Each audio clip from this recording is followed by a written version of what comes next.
Andheri to Bandra Mira to the Sandra फिदा हो रहा है हो হ্যালো বন্ধুরা, কি অবস্থা? কেমন আছেন সবাই? তো যাই হোক, রিসেন্টলি মুক্তি পেয়েছে আপকামিং ইন্ডিয়ান হিন্দি ল্যাঙ্গুয়েজের spy action comedy film Happy Patel Khatarnak Jasoos. Already সিনেমাটি আমি দেখেছি, তো চলুন দেখা যাক কেমন হয়েছে এই সিনেমাটি।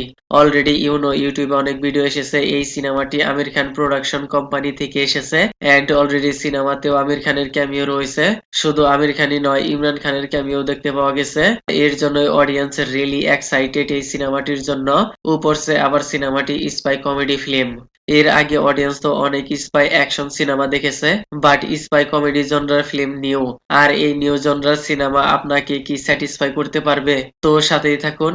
In this movie starring with Vir Das, role played by Happy Patel, Mithila পালকা role played by Rupa, Mona Singh role played by মাম্মাস এন্ড ক্যামিও অ্যাপিয়ারেন্স রয়েছে আমির খান এন্ড ইমরান খান। ভাই সাহেব, বহুদিন পর ইমরান খানকে দেলিবেলির মতো পারফেক্ট দেখতে পাওয়া যাচ্ছে এন্ড তার অডিয়েন্স অলরেডি হ্যাপি হয়ে যাবে তাকে দেখে, বাট তার স্ক্রিন টাইম আর একটু বেশি দিলে আর অনেক বেটার হতো। তো এনিওয়েজ, সিনেমার স্টোরি লাইন যেভাবে প্রেজেন্টেশন করা হয়েছে একদমই খারাপ নয়, মোটামুটি ঠিকঠাকই লেগেছে।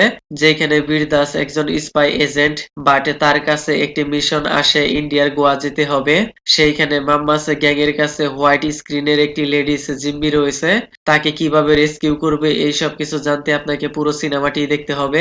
লেকিন ভাই, আপনি যদি মনে করেন সিনেমার মধ্যে ভরপুর অ্যাকশন, স্পাই, থ্রিলার এইরকম কোনো কিছু দেখতে পাওয়া যাবে, তাহলে টোটালি রং।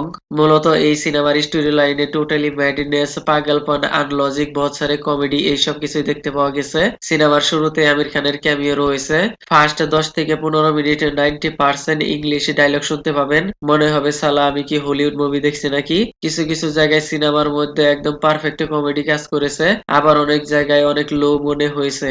আর লজিক তো একদমই নেই, খালি পাগলপন ডেলিভারি করতে দেখতে পাবেন। বীর দাসের অ্যাক্টিং, পার্সোনালিটি, কোয়ালিটি মোটামুটি ঠিকঠাকই লেগেছে। তার ডায়লগ ডেলিভারি অনেক জায়গায় আপনাকে হাসাবে।